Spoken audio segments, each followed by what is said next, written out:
The man in front of me has a special ability. He can see what will happen in the future. One day, Smith from the class came to find the man. He asked to borrow his social security card. It turned out that Smith's birthday was coming up. He wanted to show off his family's wealth to his classmates. He promised to buy a car for every student in the class, but Smith wanted to use the man's identity to buy a car, because the man had a membership at a car dealership. This way, he could get a better discount. But in the next second, the man saw the scene where he would lend Smith his social security card and then die tragically on the street. The man decisively refused. Unexpectedly, his girlfriend suddenly stepped forward. She ordered the man to quickly give Smith the social security card. At that moment, the man saw the future again. It turned out that his girlfriend had already cheated on him with Smith. Smith was just a poor student, but he pretended to be the son of a rich man for the sake of vanity. He borrowed the man's social security card. It wasn't to buy a car using the membership. He was using it to take out a loan of millions of dollars. The man was extremely angry, but he suddenly changed his firm refusal. He looked troubled instead.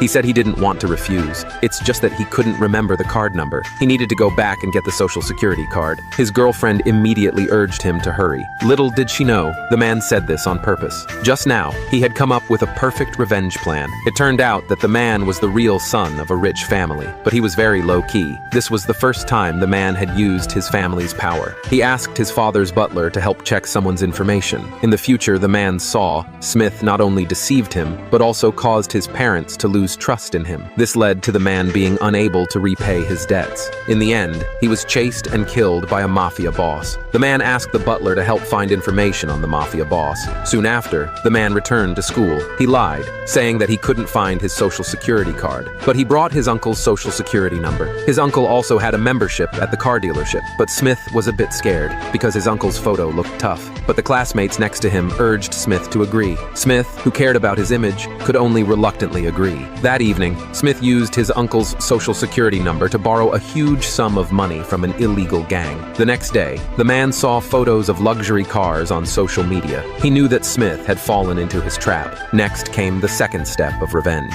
That afternoon, the man went to school for class. Unexpectedly, as soon as the teacher entered, she angrily criticized the entire class. It turned out that rumors had suddenly spread online about the school. Every day, luxury cars bought by Smith were parked at the school. Netizens criticized the school for not focusing on education, but fostering a culture of comparison instead. The teacher immediately ordered the students to drive all the luxury cars out of the school and park them in the paid parking lot outside. The classmates were immediately distressed. They came from ordinary families. The parking lot outside charged at least $100,000 a year. They could not afford it. At this moment, the man stepped forward. He praised Smith's generosity. He believed Smith would definitely solve the problem for them. Other students also